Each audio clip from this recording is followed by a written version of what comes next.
नमस्कार विद्यार्थी मित्रांनो, आज आपण भारतीय अर्थव्यवस्थेचा पाठ क्रमांक 3 बघणार आहोत. अतिसंभाव्य प्रश्न आयोगाच्या दृष्टिकोनातून म्हणजेच 30 एप्रिलला जी आपली संयुक्त पूर्व परीक्षा होणार आहे त्या दृष्टिकोनातून अतिशय महत्त्वपूर्ण प्रश्न आहेत आणि ह्या प्रश्नांचा भाग आपण तिसरा बघतोय अतिसंभाव्य.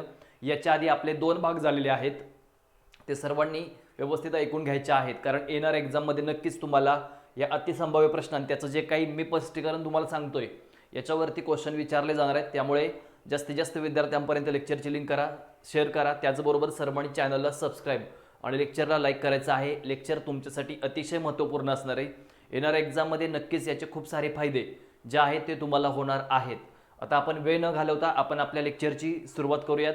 क्वेश्चन आन्सर जे अतिसंभाव्य प्रश्न आहेत त्याच्या माध्यमातून जे काही मी स्पष्टीकरण सांगेल ते खूप व्यवस्थितरित्या ऐका. प्रश्नांची उत्तरे चॅट बॉक्समध्ये सगळ्यांनी द्यायची आहेत. चालेल, मग चला आपण आपल्या लेक्चरची सुरुवात करूयात. याच्यामध्ये खालील विधाने विचारात घ्या असा या ठिकाणी पहिला क्वेश्चन विचारलेला आहे. यामध्ये अविधान जे दिलेलं आहे, अविधान की प्रत्यक्ष कर अहस्तांतरणीय असतो. प्रत्यक्ष कर जो आहे तो अहस्तांतरणीय आहे. अप्रत्यक्ष कर विचारले टाळता येतो आणि प्रत्यक्ष कर प्रतिगामी स्वरूपाचा असतो. आणि पर्याय दिले तिकडे. पहिला पर्याय आहे अ आणि ब विधान जे आहे ते बरोबर आहे. सेकंड स्टेटमेंट आहे म्हणजे दुसरा पर्याय ब आणि क बरोबर आहे. तिसरा आहे अ आणि क बरोबर आहे आणि पर्याय क्रमांक चौथा आहे वरीलपैकी सर्वच्या सर्व विधाने बरोबर आहेत. याच्यामध्ये प्रत्यक्ष कर टाळता येतो असं विचारलंय. ब विधान डायरेक्ट तुम्ही जरी फोकस केलं डायरेक्ट ब विधान तरी तुम्हाला या प्रश्नाचं उत्तर मिळू शकतं. कसं काय बघा, प्रत्यक्ष कर टाळता येतो तर प्रत्यक्ष कराचा विचार केला तर हा प्रत्यक्ष कर जो आहे तो टाळता येत नाही. कारण तो टाळता येत नाही, तो वस्तू आणि सेवांच्या किमतीमध्ये काय असतो, समावेश असतो. त्याचा समावेश जो आहे तो वस्तू व सेवा या किमतीमध्ये केला जातो. वस्तू व सेवांच्या किमतीमध्ये केला जात असतो. त्यामुळे हा जो टॅक्स आहे तो काय करता येत नाही, टाळता येत नाही. त्यामुळे ब विधान चुकीचं आहे. आता पहिल्या ऑप्शनमध्ये बघा, इकडे तुम्हाला ब दिसते, इथे पहिल्या ऑप्शनमध्ये या ठिकाणी इथे तुम्हाला ब दिसते. सेकंड ऑप्शनमध्ये इथे ब दिसते आणि इकडे वरीलपैकी सर्व म्हणजे इथे ब आहे आणि जे राहतं ते पर्याय क्रमांक 3 हे या प्रश्नाचं अचूक उत्तर जे आहे ते ऑप्शन क्रमांक 3 हे या प्रश्नाचं अचूक उत्तर आहे. अप्रत्यक्ष कर जे आहेत ते टाळता येतो तर चुकीचं आहे. प्रत्यक्ष कर तुम्हाला टाळता येतो. कोणता कर टाळता येतो? प्रत्यक्ष कर तुम्ही टाळू शकता पण अप्रत्यक्ष कर तुम्हाला टाळता येणार नाही. अप्रत्यक्ष कर जो आहे तो तुम्हाला या ठिकाणी टाळता येणार नाही. भारतीय घटनेतील आर्टिकल 265 कलमांतर्गत टॅक्स कराची आकारणी केली जात असते. कराची आकारणी जी आहे ती 265 कलमांतर्गत केली जाते. याचे 2 प्रकार पडतात, एक डायरेक्ट टॅक्स आणि दुसरा आहे इनडायरेक्ट टॅक्स. असे याचे 2 प्रकार पडत असतात. आणि प्रत्यक्ष कराच्या बाबतीमध्ये विचार केला तर प्रत्यक्ष कर जो आहे तो चुकवता येतो मात्र दुसऱ्यावर ढकलता येत नाही. म्हणजे तो अहस्तांतरणीय आहे. आलं का लक्षात? हस्तांतरणीय आहे, लक्षात ठेवायचं आहे. म्हणजे प्रत्यक्ष कर जो आहे तो दुसऱ्यावर ढकलता येत नाही, त्याच्यामुळे लक्षात ठेवायचं तो अहस्तांतरणीय आहे. ओके, प्रत्यक्ष कर जो आहे तो अहस्तांतरणीय आहे आणि प्रत्यक्ष कर हा प्रतिगामी स्वरूपाचा असतो. हे विधान देखील बरोबर आहे. अप्रत्यक्ष कर जो आहे तो प्रतिगामी स्वरूपाचा असतो. याचं महत्त्वाचं कारण म्हणजे लक्षात ठेवायचं आहे, प्रतिगामी म्हणजे कराचा दर वाढला की या ठिकाणी म्हणजे इन्कम वाढला की तुमचा कराचा रेट कमी होतो आणि कराचा म्हणजे इन्कम कमी झाला की करामध्ये वाढ होते. त्याला प्रतिगामी स्वरूप असे काय केले जाते या ठिकाणी संबोधले जात असते. त्यामुळे या बाबी तुम्हाला विचारात घ्यायच्या आहेत. प्रत्यक्ष कर अहस्तांतरणीय आहे पण अप्रत्यक्ष कराचा विचार केला तर तो हस्तांतरणीय आहे. हस्तांतरणीय आहे हे तुम्हाला काय करायचं आहे इथे विचारात घ्यायचं आहे. हस्तांतरणीय आहे म्हणजे अप्रत्यक्ष कराचा विचार केला तर तो दुसऱ्यावर ढकलता येत नाही पण अप्रत्यक्ष कर काय केला जातो या ठिकाणी दुसऱ्यावरती ढकलता येत असतो. हा प्रश्न आपण बघितलाय आणि या प्रश्नाचं उत्तर आहे ऑप्शन क्रमांक 3. ओके, पटापट सर्वांनी चॅनलला लाईक करायचं आहे. लेक्चरला लाईक करा, चॅनलला सबस्क्राईब करा लवकरात लवकर. अतिशय महत्त्वपूर्ण लेक्चर आहे तुमच्यासाठी. येणाऱ्या एक्झाममध्ये नक्कीच फायदे होणार आहेत. पुढे, वस्तू आणि सेवा करामध्ये कोणते कर समाविष्ट करण्यात आलेले नाहीत असा या ठिकाणी प्रश्न विचारलेला आहे. वस्तू आणि सेवा करामध्ये कोणते टॅक्स जे आहे ते इन्क्लूड करण्यात आलेले नाहीत. म्हणजेच आपल्या देशाचा GST goods and services tax भारतीय घटनेमध्ये 122वी घटना दुरुस्ती म्हणजेच 101 नंबरची घटना दुरुस्ती आपल्या देशाच्या घटनेमध्ये या ठिकाणी झालेली होती. आणि याचा जर विचार केला तर याच्यामध्ये लक्षात ठेवायचं आहे 246A, त्यानंतर 279A आणि 269A अशा एकूण 3 कलमांचा याच्यामध्ये समावेश केलेला आहे. त्यानंतर याच्यामध्ये जर विचार केला तर 279A अंतर्गत जे आहे ती जीएसटी कौन्सिल असते, याच्यावर देखील प्रश्न विचारले गेले. जीएसटी कौन्सिल असते 279A कलमांतर्गत काय असते, या ठिकाणी जीएसटी कौन्सिल असते. आता याच्यामध्ये जर विचार केला या प्रश्नामध्ये, तर प्रश्न अतिशय महत्वाचा आहे. आणि क या प्रश्नाचा आन्सर लक्ष ठेवायचं आहे. आणि क पर्याय क्रमांक 3 यामध्ये निर्यात कर आणि सेवा कर यांचा समावेश होत नाही. यामध्ये सीमा कर आणि प्रवेश कर याचा काय केला जातो, या ठिकाणी समावेश केला जातो. कशाचा? सीमा कर आणि प्रवेश कर यांचा समावेश याच्यामध्ये केला जात असतो. जीएसटीचा विचार केला तर पहिलं जे राज्य आहे ते आसाम राज्य आहे जीएसटी विधेयकाला मान्यता देणारं. महाराष्ट्र हे 10व्या क्रमांकाचं राज्य आहे जीएसटी विधेयकाला मान्यता देणारं. महाराष्ट्र 10व्या क्रमांकाचं राज्य आहे. एकूण राज्याच्या निम्म्या राज्यांच्या संमतीची या ठिकाणी काय होती, आवश्यकता होती. आणि त्या बेसवर काय करण्यात आलं होतं या ठिकाणी, तर आपल्या देशामध्ये आसाम या राज्याने पहिल्यांदा संमती दिली आणि महाराष्ट्र जे होतं ते 10व्या क्रमांकाचं राज्य होतं, त्यांनी त्यानंतर संमती दिलेली होती. आणि याचे स्लॅब तुम्हाला माहीत असले पाहिजे. 0%, 5%, 12%, 18% आणि 28% हे जीएसटीचे स्लॅब आहेत. याच्यावरती देखील प्रश्न विचारले जातात जीएसटीच्या स्लॅबच्या बाबतीमध्ये. त्यामुळे अभ्यास करताना खूप व्यवस्थित अभ्यास करायचे. आणि या संदर्भात जी काही समिती आहे ती डॉक्टर विजय केळकर समिती 2004 ची, यावर ही प्रश्न विचारला गेलाय कोणती समिती. आणि केंद्र सरकारचे एकूण 8 टॅक्स आणि राज्याचे एकूण 9 असे टोटल 17 टॅक्स काय केले जीएसटी मध्ये इन्क्लूड करण्यात आलेले आहेत. वस्तू आणि सेवा करामध्ये इन्क्लूड करण्यात आलेत. किती टॅक्स? टोटल 17 टॅक्स समावेश करण्यात आलेले आहेत. हे तुम्हाला इथे विचारात घ्यायचं आहे. वस्तू आणि सेवा कराच्या बाबतीमध्ये भारतीय घटनेतील 265 कलम आणि जीएसटीचा विचार केला तर 2000 मध्ये सर्वप्रथम या ठिकाणी वस्तू आणि सेवा कर लागू करावा असं या ठिकाणी कोणी सांगितलेलं होतं, तर दिवंगत माजी पंतप्रधान अटल बिहारी वाजपेयी यांनी सांगितलेलं होतं ह्या बाबी. चला, आणि क या प्रश्नाचा आन्सर आहे निर्यात कर आणि वीज कर यांचा समावेश नाही. आणि सीमा कर, प्रवेश कर वगैरे यांचा काय केलंय, समावेश केलाय. आणि केंद्राचे एकूण 8 कर आणि राज्याचे एकूण 9 टॅक्स जीएसटी मध्ये काय केलाय, यांचा समावेश करण्यात आलेला आहे. पुढील क्वेश्चन बघणार आहोत आपण. बिनचूक आहे बरोबर विधाने ओळखायचे तुम्हाला. बिनचूक विधाने टॅक्स टॉपिक अतिशय महत्वाचा आहे. प्रिलिम बरोबर मेन्सला खूप जास्त या टॉपिक वरती प्रश्न विचारले जात असतात. चला पटापट आन्सर द्या सर्वांनी. भारतामध्ये प्रतिगामी कर आकारला जातो. भारतामध्ये प्रतिगामी कर पद्धत आकारली जाते. प्रमाणशील कर पद्धतीमुळे गरीब व श्रीमंत यांच्यामध्ये दरी निर्माण होते. प्रगतिशील कर भरण्याच्या क्षमता तत्वावरती हा टॅक्स आकारला जात असतो. ओके, आता प्रतिगामी जर विचार केला तर भारतामध्ये हे स्वरूप नाही. तर भारतामध्ये कोणतं स्वरूप आहे? पुरोगामी कर पद्धत आहे भारतामध्ये. प्रतिगामी नाही, पुरोगामी कर पद्धत आहे. ज्या प्रमाणामध्ये तुमचं उत्पन्न वाढतं त्याच्यापेक्षा कराचा दर अधिक असतो त्याला पुरोगामी कर पद्धत असे संबोधले जाते. त्यामुळे अविधान जे आहे ते चुकीचं आहे. आता इकडे तुम्हाला दिसतंय. ऑप्शन इलिमिनेट तुम्हाला करायचे आहेत. एखाद्या विधानावर जर तुम्ही ठाम असाल यस किंवा नो, तर पहिल्यांदा ऑप्शन चेक करा. ऑप्शन जर चेक केले तर तुमच्या लक्षात येईल की प्रश्नाचं उत्तर काय असणार आहे. इकडे बघा, ऑप्शन कट होतोय, हा पण ऑप्शन कट होतोय आणि जे राहतंय ते उत्तर बरोबर आहे. बिनचूक विधाने ब आणि क अशा प्रकारे, म्हणजे जरी तुम्हाला ब आणि क जरी विधाने माहित नसलं तरी पण तुम्ही व्यवस्थित प्रश्नांची उत्तरे काढू शकता. लक्षात ठेवायचंय, भारतामध्ये पुरोगामी कर पद्धत आहे, प्रतिगामी कर पद्धत नाही. पुरोगामी कर पद्धत म्हणजे ज्या प्रमाणामध्ये तुमचं उत्पन्न वाढतं त्याच्यापेक्षा कराचा दर हा अधिक पटीने वाढत असतो, त्याला पुरोगामी कर पद्धत असे म्हटले जाते. आणि प्रतिगामी कर पद्धत म्हणजे तुमचं उत्पन्न वाढतं त्याच्यापेक्षा कराचा दर कमी असतो आणि उत्पन्न कमी असतं कराचा दर अधिक असतो, त्याला काय म्हटलं जातं या ठिकाणी प्रतिगामी कर पद्धत असे म्हटले जाते. आणि प्रमाणशील कर पद्धतीमुळे ह्या बाबी होत असतात. बरोबर आहे, कारण ज्या प्रमाणामध्ये तुमचं उत्पन्न वाढेल त्याच प्रमाणामध्ये टॅक्स आकारला जातो, त्याला काय म्हटलं जातं, प्रमाणशील कर पद्धत असे म्हटले जाते. आणि कर भरण्याच्या क्षमता तत्वावरती म्हणजे तुमचं उत्पन्न वाढेल तेवढ्या प्रमाणामध्येच, जेवढं तुमचं उत्पन्न वाढेल त्याच प्रमाणामध्ये तुमच्यावरती काय केला जात असतो, कराची आकारणी केली जात असणार आहे. तुमचं उत्पन्न कमी झाला तुमच्यावर कर आकारणार नाहीत, पण जर तुमचं उत्पन्न वाढलं, एक ठराविक लेवल क्रॉस केली उत्पन्नाने, तर तुमच्यावर निश्चित असा काय केला जाणार आहे, टॅक्स आकारला जाणार आहे. हे आपण आतापर्यंत एकूण 3 प्रश्न बघितलेले आहेत. अतिशय महत्त्वपूर्ण टॉपिक आहेत, लेक्चर आहेत. सर्वच्या सर्व पाठ जे आहेत ते सर्वांनी बघून घ्या. पुढे चला. खालीलपैकी कोणती विधाने बरोबर नाहीत? विधाने बरोबर नाहीत ओळखायची आहेत. लवकरात लवकर सांगायचे, सर्व प्रश्नांची उत्तरे सांगायची आहेत. भारतामध्ये रुपया पूर्ण परिवर्तनीय नाही. लक्षात ठेवायचं आहे, भारतामध्ये विचार केला तर भारतामध्ये लक्षात ठेवायचं आहे रुपया पूर्णवर्ती नाही, परिवर्तनीय नाही आहे. दुहेरी विनिमय दर पद्धत 1992 मध्ये आपण स्वीकारली आणि सरकार व बाजाराद्वारे विनिमय दर काय केला जातो या ठिकाणी सुनिश्चित केला जात असतो. चला पटापट आन्सर द्यायचे सर्वांनी. रुपयाच्या परिवर्तनेचा जर विचार केला तर भारतामध्ये 1992 मध्ये रुपयाची परिवर्तनीयता स्वीकारण्यात आलेली आहे. 1992 मध्ये भारतामध्ये रुपयाची परिवर्तनीयता स्वीकारण्यात आलेली आहे. लक्षात ठेवायचं दुहेरी विनिमय दर पद्धत आणि रुपयाच्या परिवर्तनेचा विचार केला तर थोड्या प्रमाणामध्ये 1992 मध्ये रुपया काय झालाय चालू खात्यावरती परिवर्तनीय झालेला आहे. कोणत्या खात्यावरती?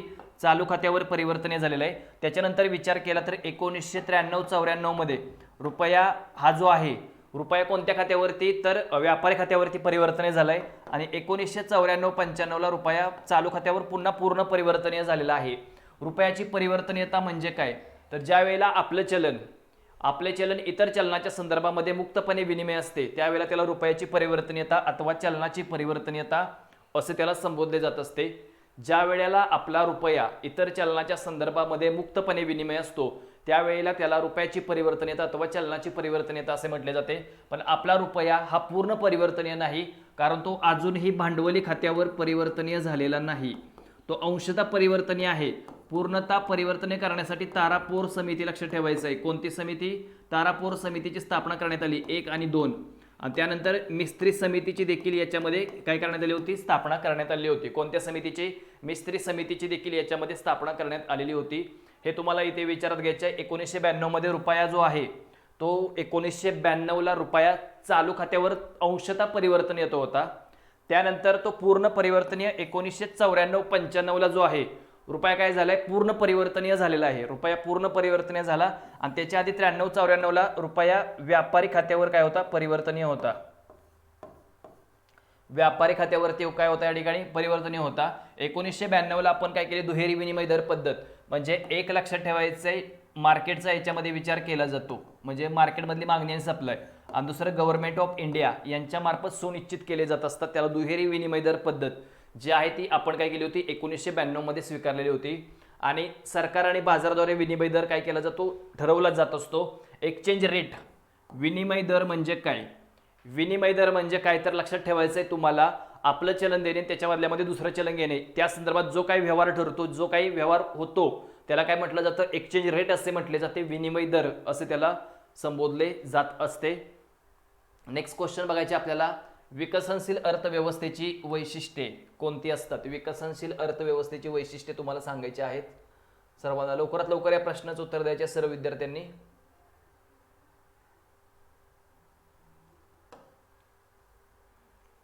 याच्या अतिशय महत्त्वपूर्ण प्रश्न आहे लक्षात ठेवायचा हा.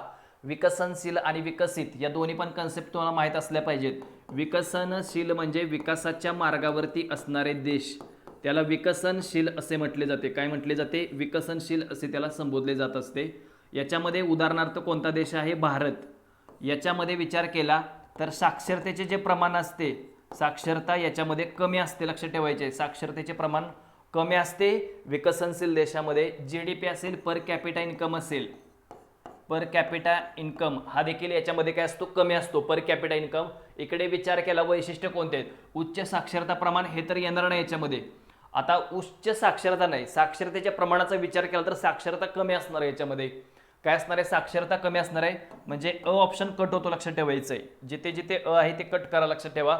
याच्यातून कन्फर्म एक होते की क विधान बरोबर आहे कारण बेरोजगारीची वाढती समस्या असते. याच्यामध्ये बेरोजगारीची जी आहे ती या ठिकाणी तुम्हाला वाढती समस्या दिसणार आहे आणि जन्मदर जास्त असणार आहे त्यामुळे ब विधान याच्यामध्ये येणार नाही. लक्षात ठेवायचं आहे. इकडे दिले जन्मदर त्यामुळे हे पण नाही. लोकसंख्या अधिक प्रमाणामध्ये क आणि ड ऑप्शन क्रमांक 3 हे या प्रश्नाचं आन्सर आहे. क आणि ड हे या प्रश्नाचं आन्सर आहे. बेरोजगारी अधिक असते. बेरोजगारी एका बाजूने देशाची लोकसंख्या वाढली की बेरोजगारी पण तेवढ्या प्रमाणामध्ये वाढत असते. आणि लोकसंख्येचा विचार केला तर आपण बघितले की लोकसंख्या आपली 121 कोटी 2011च्या जनगणनेनुसार विचार केला तर 121 कोटी आपल्या देशाची लोकसंख्या. आता ती 137 कोटी पर्यंत काय झाले ती लोकसंख्या गेलेली आहे. उच्च साक्षरतेचे प्रमाण नसणार आहे. आता हे जे वैशिष्ट्य आहेत ही दोन वैशिष्ट्ये ही कुठल्या देशामध्ये असतात तर विकसित देशामध्ये असतात. कमी जन्मदर, ही दोन जी वैशिष्ट्ये आहेत ती विकसित देशामध्ये तुम्हाला पाहावयास मिळतील. कोणत्या देशामध्ये? विकसित देश, उदाहरणार्थ अमेरिका, यामध्ये लोकसंख्येचं प्रमाण या देशामध्ये कमी असतं. त्याचबरोबर GDP असेल, लोकांचा पर कॅपिटा इन्कम असेल, दरडोई उत्पन्न हा जास्त असतो याच्यामध्ये. तसेच या देशामध्ये साक्षरतेचे प्रमाण देखील अधिक असते. हे उदाहरणार्थ अमेरिका वगैरे काही युरोपियन ठराविक देश आहेत, हे विकसित देश आहेत. भारत, पाकिस्तान वगैरे, श्रीलंका या देशांचा विचार केला तर विकसनशील आहेत, म्हणजेच विकासाच्या मार्गावरती असणारे हे देश. पुढील क्वेश्चन आपल्याला अतिशय महत्त्वपूर्ण प्रश्न आहे. या प्रश्नाचं उत्तर आपण बघितलंय, पर्याय क्रमांक 3. अतिशय महत्त्वपूर्ण प्रश्न आहे, लक्षात ठेवायचे तुम्हाला. या प्रश्नाचं उत्तर आहे ऑप्शन क्रमांक 3 क आणि ड. यामध्ये साक्षरतेचे विचार केला, लक्षात ठेवायचे. तर याच्यामध्ये साक्षरता येणार नाही. बेरोजगारीचे अधिक प्रमाण आणि लोकसंख्या अधिक प्रमाणामध्ये असते, हे दोन वैशिष्ट्ये याच्यामध्ये येतात, क आणि ड. नेक्स्ट क्वेश्चन आपल्याला बघायचं आहे. देशाच्या सीमांतर्गत भागामध्ये उत्पादित होणाऱ्या अंतिम वस्तू आणि सेवा यांच्या बाजार मूल्यातून घसारा वजा केल्यानंतर जी रक्कम प्राप्त होते त्याला काय संबोधले जाते? GDPच्या सर्व कन्सेप्ट तुम्हाला माहीत असल्या पाहिजेत. यावरती 100% प्रश्न विचारले जातात प्रत्येक एक्झाममध्ये. GDP, GNP, NNP असेल, NDP असेल वगैरे, यावरती प्रश्न विचारले जात असतात. यामध्ये आपल्याला देशाच्या सीमांतर्गत भागातून, कारण देशाच्या सीमांतर्गत भागामध्ये व्यक्तींचं उत्पन्न ज्यावेळेला प्लस होतं आणि आपल्या व्यक्तींचं उत्पन्न ज्यावेळेला आपली देश सोडून एखाद्या बाहेरच्या देशामध्ये काम करते त्यावेळेला त्याला काय म्हटलं जातं? GDP, gross domestic product. देशाच्या सीमांतर्गत भागामध्ये हा शब्द खूप महत्त्वाचा आहे. सीमांतर्गत भागामध्ये सर्व उत्पादन संस्थांनी उत्पादित केलेल्या वस्तू आणि सेवा यांचे पैशातील अंतिम मूल्य म्हणजे ग्रॉस डोमेस्टिक प्रोडक्ट. त्यानंतर सीमांतर्गत भागामध्ये उत्पादित होणाऱ्या अंतिम वस्तू आणि सेवा, अंतिम वस्तूंचा याच्यामध्ये विचार केला जातो. अंतिम वस्तू व सेवा यांचा विचार याच्यामध्ये केला जातो. त्याला काय म्हटलं जातं? GDP असे म्हटले जाते. ज्या वेळेला आपण GDP मधून घसारा मायनस करू, डिप्रिशिएशन, म्हणजे याला काय म्हटलं जातं? घसारा म्हणजे कंपन्यांच्या मेंटेनन्सवरती जो काही खर्च केला जातो त्याला काय संबोधले जाते? घसारा असे संबोधले जाते. याचा जर विचार केला, ज्यावेळेला आपण GDPतून घसारा मायनस करतो, GDPतून घसारा मायनस करतो त्यावेळेला आपल्याला NDP, नेट डोमेस्टिक प्रोडक्ट मिळत असतं. आणि हे या प्रश्नाचं उत्तर लक्षात ठेवायचं आहे. नेट डोमेस्टिक प्रोडक्ट देशाच्या सीमांतर्गत भागामध्ये उत्पादित होणाऱ्या अंतिम वस्तू व सेवा, अंतिम वस्तू व सेवा यांचा जर विचार केला, अंतिम वस्तू म्हणजे काय? एखादी वस्तू तुम्ही खरेदी करताना फायनल त्या वस्तूची किंमत देत असता. तुम्ही काय प्रत्येक पार्टची किंमत देत नाही, तर फायनल त्या गाडीला एक किंमत मोजत असताना ती काय करत असता? तुम्ही विकत घेत असता. म्हणजे अंतिम वस्तू आणि सेवांचा विचार काय केला जातो? याच्यामध्ये केला जात असतो. म्हणजे जर तसं तुम्ही स्टेप बाय स्टेप जर GDP मोजला तर तसा देशाचा GDP हा जास्त होऊ शकतो. आणि त्यासाठी अंतिम वस्तू आणि सेवांचा विचार केला जातो. सीमांतर्गत भाग म्हणजे देशाच्या सीमा सोडून इतर भागामध्ये काम करणारी व्यक्ती, तिचं उत्पन्न देशाच्या GDP मध्ये प्लस होत नाही, तर GNP मध्ये प्लस केलं जातं. ग्रॉस नॅशनल प्रोडक्टमध्ये त्या व्यक्तीचं उत्पन्न काय होत असतं? प्लस होत असतं. त्याला या ठिकाणी आपण आता जर बघितलं तर त्याला निव्वळ देशांतर्गत उत्पादन असे म्हटले जाते. ऑप्शन क्रमांक 3 हे या प्रश्नाचं आन्सर आहे. ऑप्शन क्रमांक 3. इकडे जर विचार केला, स्थूल देशांतर्गत उत्पादन आत्ताच बघितलं, यालाच ग्रॉस डोमेस्टिक प्रोडक्ट असे म्हटले जाते. देशाच्या सीमांतर्गत भागामध्ये सर्व उत्पादन संस्थांनी उत्पादित केलेल्या वस्तू व सेवा यांचे पैशातील अंतिम मूल्य. देशाच्या आर्थिक प्रक्षेत्रामध्ये सर्व उत्पादन संस्थांनी उत्पादित केलेल्या वस्तू व सेवा यांचे पैशातील अंतिम मूल्य म्हणजे ग्रॉस नॅशनल प्रोडक्ट. आणि ग्रॉस नॅशनल प्रोडक्ट मधून घसारा मायनस केला तर आपल्याला NNP, नेट नॅशनल प्रोडक्ट मिळत असतं. काय मिळत असतं आपल्याला? नेट नॅशनल प्रोडक्ट मिळत असतं. हे तुम्हाला लक्षात ठेवायचं आहे. या प्रश्नाच्या बाबतीमध्ये अतिशय महत्त्वाचा टॉपिक आहे. GDP काउंट करण्याच्या एकूण 3 पद्धती देखील तुम्हाला विचारात घ्यायच्या आहेत. अलग लक्षात, उत्पन्न पद्धत असेल 1, उत्पादन पद्धत असेल 2 आणि तिसरी पद्धत असेल खर्च. या तिन्ही पद्धतीचा तुम्हाला काय करायचे? व्यवस्थितरित्या अभ्यास करायचा आहे. येणाऱ्या एक्झाममध्ये नक्की याच्यावरती प्रश्न असू शकतो. संभाव्य प्रश्न सिरीज आपण घेतलेली आहे. अतिशय महत्त्वपूर्ण प्रश्न आहेत. सर्वांनी वारंवार हे प्रश्न कंटिन्यू रिपीट बघायचे आहेत. तुम्हाला खूप चांगले मार्क्स येतील. आपला भाग 3 चालू आहे. याच्या आधी काल आणि परवा जे आहेत ते आपण भाग 2 बघितलेले आहेत. ते देखील सर्वांनी वारंवार ऐकून घ्यायचे आहेत. ओके. चालू खात्यावरील तूट कमी कशी केली जाते? यालाच करंट अकाउंट डेफिसिट असे म्हटले जाते. काय म्हटले जाते? करंट अकाउंट डेफिसिट असे त्याला संबोधले जात असते. कशा प्रकारे कमी करता येतात? पहिला पर्याय आहे निर्यातीमध्ये वाढ, दुसरा आहे राजकोषीय तुटीमध्ये वाढ, रुपयाचं मूल्य कमी करणे, आणि तिसरा आहे आयात कमी करणे. आता ज्या वेळेला तुम्हाला चालू खात्यावरची तूट कमी करायची असेल तर याच्यामध्ये काय काय केलं पाहिजे तुम्ही लक्षात ठेवायचंय. राजकोषीय तुटीत वाढ करणे इथे दिलंय बघा, राजकोषीय तुटीत वाढ करणे. इथं काहीतरी हे आहे, पण निर्यातीमध्ये वाढ झाली पाहिजे. कारण करंट अकाउंट डेफिसिट कशामुळे निर्माण होत असते, तर तुमच्या देशाची आयात वाढल्यामुळे, वस्तू आणि सेवांची आयात वाढल्यामुळे करंट अकाउंट डेफिसिट निर्माण होत असते. म्हणजेच तुम्ही काय केली पाहिजे, याच्यासाठी निर्यातीमध्ये वाढ करणे आवश्यक आहे. निर्यात वाढवली पाहिजे देशाची. त्याच्यानंतर काय केलं पाहिजे तुम्ही, रुपयाचं डिव्हॅल्युएशन, अवमूल्यन केलं पाहिजे. आणि आत्तापर्यंत आपल्या देशामध्ये एकूण किती वेळा, 3 वेळा, 1949 मध्ये, 1966 मध्ये आणि 1991 मध्ये, एकूण 3 वेळा आपल्या भारतामध्ये काय झाले, रुपयाचं डिव्हॅल्युएशन झालेलं आहे. याच्यामध्ये मुद्दामून वस्तू आणि सेवांच्या किमती काय केल्या जात असतात, कमी केल्या जात असतात. इकडे जर विचार केला, राजकोषीय तूट कमी करणे, वाढ करणे दिले. त्यामुळे ब विधान बघा, इथे आहे ब विधान, इथे ब विधान आहे आणि इथे ब विधान आहे. उत्तर मिळून जातं. ऑप्शन क्रमांक लक्षात ठेवायचं आहे 3 हे या प्रश्नाचं आन्सर आहे. ऑप्शन क्रमांक 3 अ, क आणि ड. रुपयाचं मूल्य कमी करणे आत्ताच बघितलंय, 1949 असेल, त्यानंतर 1966 असेल आणि 1991. एकूण 3 वेळा रुपयाचं डिव्हॅल्युएशन करण्यात आलेलं होतं. 1949ला 30.5%, 1966ला 36.5% आणि 1991ला 22.2%. एकूण 3 टप्प्यामध्ये 1 जुलै, 3 जुलै आणि 15 जुलै असं रुपयाचं काय करण्यात आलं होतं, डिव्हॅल्युएशन याच्यामध्ये करण्यात आलेलं होतं. 30.5%, 36.5% आणि 22.2% आपल्या देशामध्ये रुपयाचं डिव्हॅल्युएशन करण्यात आलेलं आहे. इकडे जर तुम्ही विचार केला तर पहिल्यांदा अर्थमंत्री होते जॉन मताई, सचिन चौधरी आणि डॉक्टर मनमोहन सिंग तिसऱ्यांदा अर्थमंत्री होते. रुपयाचं अवमूल्यन कमी केल्यामुळे आपल्या देशाच्या निर्यातीमध्ये वाढ होते, निर्यात वाढते आणि आयात काय होते, कमी होते. आयात जी आहे ती या ठिकाणी काय होत असते, कमी होत असते. हे तुम्हाला इथे विचारात घ्यायचे आहे. आयात काय केली जाते, कमी केली जात असते. मग यामध्ये चालू खात्यावर तूट, आता चालू खात्यावर तूट कशी निर्माण होते, आयात वाढल्यामुळे, आपल्या देशाच्या आयातीमध्ये, वस्तू आणि सेवांच्या आयातीमध्ये वाढ झाल्यामुळे करंट अकाउंट डेफिसिट निर्माण होत असते आणि त्याच्यासाठी राजकोषीय तूट कमी करणे आवश्यक आहे. राजकोषीय तुटीत वाढ नाही. आणि राजकोषीय तूट कशी निर्माण होत असते, तर एकूण जमेपेक्षा खर्च जर जास्त झाला, एकूण जमेपेक्षा जर खर्च जास्त झाला तर आपल्या देशाच्या अर्थव्यवस्थेमध्ये राजकोषीय तूट निर्माण होणार आहे. काय होणार आहे निर्माण, राजकोषीय तूट निर्माण होणार आहे. हे तुम्हाला इथे विचारात घ्यायचे. त्यामुळे या प्रश्नाचं उत्तर आहे अ, क आणि ड. आयात कमी केली पाहिजे. वस्तू आणि सेवांची परकीय चलन साठा जर वाढला आपल्या देशामध्ये तर आपल्या देशाचा रुपया काय होतो, अधिक मजबूत होतो.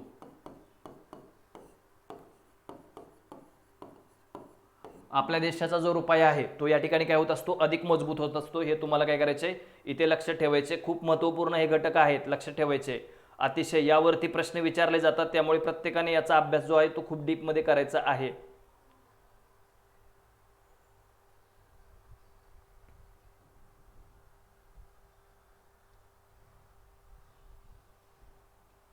खूप डीपमध्ये या घटकांचा तुम्हाला अभ्यास करायचा आहे. चालू खात्यावरील तूट जर कशी कमी करता येते तर ह्या बाबी तुम्ही इथे विचारात घेतलेल्या असतील. ओके, नेक्स्ट क्वेश्चन आहे, खालीलपैकी कोणती विधाने चुकीची नाहीत.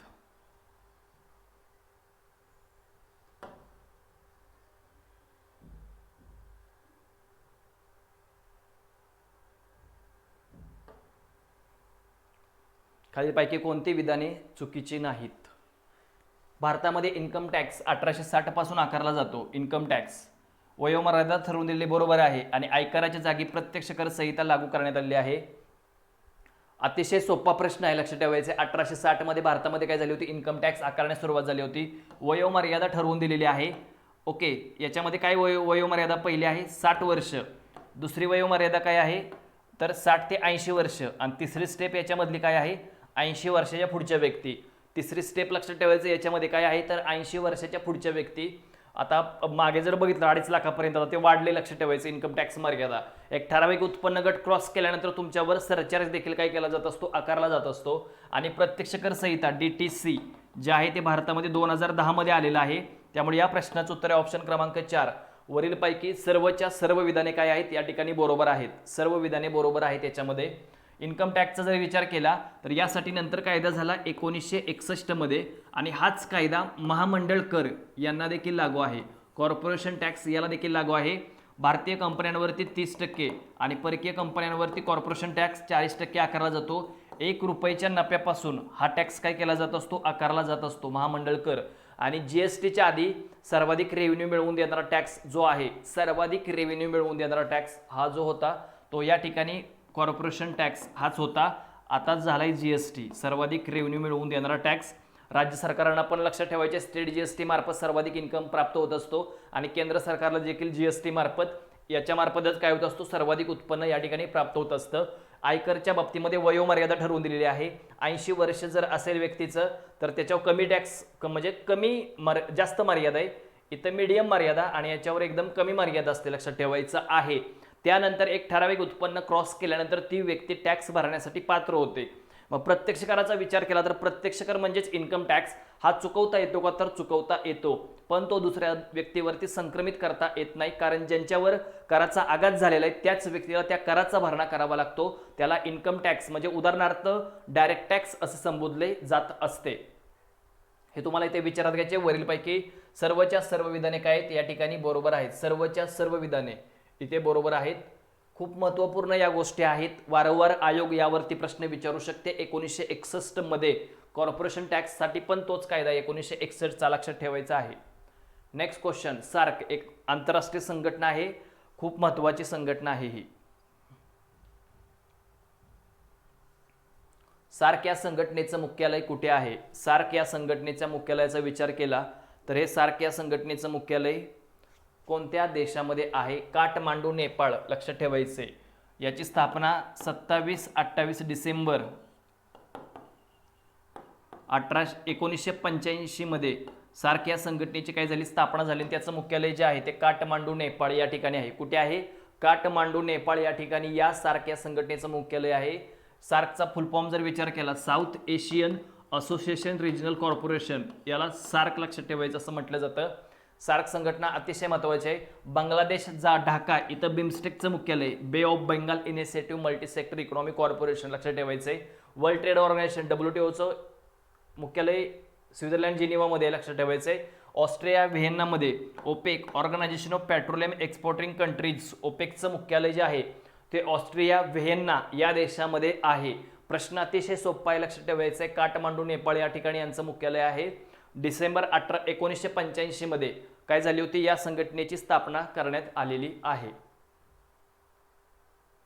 पुढील प्रश्न अतिशय महत्त्वपूर्ण प्रश्न आहे. रोजगार विषयक ज्या काही योजना असतात त्याच्यावरती प्रश्न विचारले जातात, त्यामुळे अशा टाईपचे प्रश्न तुम्हाला सोडवता आले पाहिजेत. सुवर्ण जयंती ग्राम स्वरोजगार योजना ही योजना जी आहे ती आपल्या देशामध्ये 1999 मध्ये राबवलेली आहे. ग्रामीण अकुशल कारागिरांना रोजगाराच्या संधी उपलब्ध करून देण्यासाठी ही योजना चालू करण्यात आली. या योजनेमध्ये एकूण 6 योजनांचं एकत्रीकरण करण्यात आलेलं आहे. मग याच्यामध्ये एक सर्वात महत्त्वाची योजना लक्षात ठेवायचं आहे, इथे दिले समविकास ग्रामीण कल्याण, हे याच्यामध्ये येत नाही, लक्षात ठेवायचं आहे तुम्हाला. त्यानंतर नेहरू रोजगार योजना वगैरे हे याच्यामध्ये येत नाही. एकात्मिक ग्रामीण विकास कार्यक्रम म्हणजेच integrated rural development programme IRDP याच्यामध्ये येते. दशलक्ष विहिरी योजना येते आणि गंगा कल्याण या 3 योजना याच्यामध्ये येत असतात. आणि सुवर्ण जयंती शहरी स्वयंरोजगार योजना ही योजना जी आहे ती 1997 ची योजना आहे. कधीची योजना आहे? 1997 ची योजना आहे. सुवर्ण जयंती शहरी रोजगार योजना 1997 ची योजना. आणि 99 ची योजना आहे सुवर्ण जयंती ग्राम स्वरोजगार योजना. ओके, ग्रामीण भागातील अकुशल कारागिरांना आणि इकडे शहरी भागातील अकुशल कारागिरांसाठी शहरी रोजगार योजना 1997 मध्ये चालू करण्यात आली होती. मग या संदर्भात तुम्हाला रोजगार हमी योजना असेल, 2005 ला कायदा 2006 ला चालू झाली आणि 2009 मध्ये त्याचं मनरेगा महात्मा गांधी राष्ट्रीय ग्रामीण रोजगार हमी योजना असं नाव जे आहे ते 2009 मध्ये या योजनेचं नाव झालेलं आहे. अशा प्रकारचं हे तुम्हाला काय करायचं इथे लक्षात ठेवायचं आहे. या टाईपचे प्रश्न विचारले जात असतात. Next question. शासनाने राजकोषीय तूट कमी केल्यास अर्थव्यवस्थेवर कोणता परिणाम दिसून येतो? राजकोषीय तूट कमी जर केली, राजकोषीय तूट म्हणजे सरकारने एकूण जमेपेक्षा खर्च कमी केला पाहिजे. इथे खर्च काय केला पाहिजे? कमी केला पाहिजे.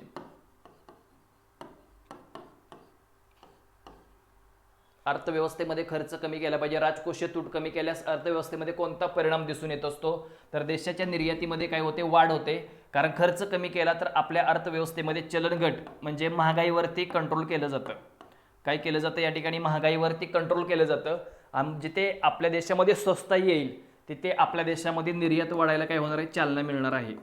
आणि निर्यात वाढली म्हणजे परकीय चलन आपल्या देशामध्ये येतं आणि त्यामुळे आपल्या देशाचा रुपया हा काय होतो, मजबूत होत असतो. रुपया जो आहे तो आपल्या देशाचा याच्यामध्ये काय होणार आहे, मजबूत होणार आहे आपल्या देशाचा रुपया. राजकोष तुटीचं सूत्र आपल्याला खूप वेळा झालेलं आहे. राजकोष तूट कमी केल्यास अर्थव्यवस्थेमध्ये कोणता परिणाम दिसून येतो, तर यामध्ये आपल्या देशाच्या निर्यातीमध्ये काय होत असते, वाढ होत असते. कारण राजकोष तूट कमी केली म्हणजे आपल्या देशामध्ये स्वस्ताई येते, चलन घट होते आणि स्वस्ताई आल्यामुळे परकीय लोक आपल्या देशातील वस्तू आणि सेवा काय करतात, खरेदी करतात. म्हणजेच परिणामी आपल्या देशाच्या निर्यातीमध्ये काय होते, या ठिकाणी वाढ होते. परिणामी आपल्या देशाच्या निर्यातीमध्ये या ठिकाणी वाढ होणार आहे. हे तुम्हाला या प्रश्नाच्या बाबतीत लक्षात ठेवायचं आहे. अतिशय सोपा प्रश्न आहे. गुंतवणुकीमध्ये वाढ वगैरे ह्या बाबी नाहीत होणार, लक्षात ठेवायचे. किंमत पातळीमध्ये वाढ होत नाही. राजकोष तूट वाढली तर किंमत पातळी वाढते, म्हणजे आपल्या देशामध्ये काय होत असतं, इन्फ्लेशन होत असतं, लक्षात ठेवायचं. इन्फ्लेशन म्हणजे वस्तू आणि सेवांच्या किमतीमध्ये होणारी अनियंत्रित वाढ, त्याला इन्फ्लेशन म्हटलं जातं. आणि डिप्लेशन म्हणजे वस्तू आणि सेवांच्या किमतीमध्ये जी काही घट होते त्याला डिप्लेशन असे संबोधले जात असते. लोकांच्या राहणीमानाचा दर्जा सुधारतो. तूट वाढली तर सुधारेल कारण लोकांकडे पैसे येतील. पण आता डिप्लेशनची कंडिशन म्हणजे राहणीमानाचा दर्जा सुधारणार नाही, कारण डिप्लेशनमध्ये लोकांना रोजगार मिळत नाही, लोक बेरोजगारी होतात, लक्षात ठेवायचे. रोजगारहीन म्हणजे त्यांना रोजगार मिळत नाही. याच्यामध्ये हे तुम्हाला काय करायचं आहे, इथे लक्षात ठेवायचं आहे. अतिशय महत्त्वपूर्ण प्रश्न आहे ते सर्व. नरसेन समिती 1 खूप महत्त्वपूर्ण प्रश्न लक्षात ठेवायचा आहे. नरसेन समिती 1 असेल, 2 असेल, 1991-92ची समिती आहे. यांनी काय काय सांगितलेलं होतं. आणि नरसेन समितीचा विचार केला तर या समितीने एक महत्त्वाची तरतूद की SLR असेल कमी करा. दुसरी महत्त्वाची तरतूद सांगितलेली होती CRR कमी करा. काय करा, CRR या ठिकाणी कमी करायचं आहे. तिसरी महत्त्वाची तरतूद सांगितलेली होती याच्यामध्ये म्हणजेच बँक शाखा परवाना पद्धत रद्द करणे हे सांगितलंय. ड विधान कुठे बघा, इथे ड आहे, इथे ड आहे, इथे ड आहे. ऑप्शन कट होतो हा, अलग लक्षात. ब क बँकांच्या व्यवस्थापनामध्ये सुधारणा करणे हे 1997च्या नरसेन समिती जी बँकिंग सेक्टर संदर्भात होती त्या संदर्भातच्या ह्या तरतुदी आहेत, बँकिंग सेक्टर संदर्भात. त्यामुळे क विधान चुकीचं आहे. क विधान चुकीचं आहे म्हणजे या प्रश्नाचं उत्तर आपल्याला मिळून गेलं, कारण क इथे होतं. पर्याय क्रमांक 4 हे आपल्याला या प्रश्नाचं उत्तर मिळून गेलेलं आहे. ऑप्शन क्रमांक 4 CRR प्रमाण, SLRचं प्रमाण कमी करणे 15% 3 ते 5% कमी करणे. SLR 38.5% 25% काय करणे, कमी करणे. बँकांचं व्यवस्थापन सुधारणे, नॅरो बँकिंग सेवा सुविधाचा अवलंब करणे. आणि रिझर्व्ह बँक ऑफ इंडियाने कोणत्याही बँकांचे मालक असू नये. ह्या ज्या तरतुदी होत्या त्या 1997च्या नरसेन समितीमध्ये होत्या. आणि 1998मध्ये या समितीने आपला अहवाल काय केला होता, या ठिकाणी मांडलेला होता. 1998मध्ये या समितीने आपला अहवाल मांडलेला आहे. बँका शाखा परवाना पद्धत रद्द करणे, बँकांचं राष्ट्रीयकरण या ठिकाणी थांबवण्यात यावं, अलग लक्षात. हे देखील या समितीने सांगितलं. नरसेन समिती 1991-92ची जी होती वित्तीय क्षेत्र सुधारणा समिती म्हणून पहिली समिती ओळखली जाते. आणि नरसेन समिती 2 जी आहे ती बँकिंग सेक्टर सुधारणा समिती म्हणून काय केली जाते, ओळखली जाते. 4 स्तरावरती बँका वगैरे काय करणे, स्थापन करणे. ह्या महत्त्वपूर्ण तरतुदी या समितीमध्ये काय करण्यात आल्या होत्या, सांगण्यात आलेल्या होत्या. अतिशय महत्त्वाचे पार्ट आहेत हे. तुम्हाला सर्व व्यवस्थित सगळ्या गोष्टी घेतलेल्या आहेत. वारंवार लेक्चर हे सर्वांनी व्यवस्थित बघायचे आहेत. अतिशय महत्त्वपूर्ण प्रश्न आपण घेतलेले आहेत या लेक्चरमध्ये. वारंवार हे सगळ्यांनी सारखे सारखे बघा लेक्चर्स, जेणेकरून जास्तीत जास्त तुम्हाला काय होतील या ठिकाणी या लेक्चरमुळे फायदे होणार आहेत. भाग 4 उद्या आपण बघणार आहोत. जास्तीत जास्त विद्यार्थ्यांपर्यंत लेक्चरची लिंक शेअर करा. अतिशय महत्त्वपूर्ण सिरीज आपण स्टार्ट केली आणि त्याचा हा सलग 3रा लेक्चर आहे. त्यामुळे जास्तीत जास्त विद्यार्थ्यांना देखील सांगा सर्वांनी चॅनलला सबस्क्राईब आणि लेक्चरला लाईक करायचं आहे. ओके, चालेल. मग या ठिकाणी आता आपण थांबणार आहोत. धन्यवाद.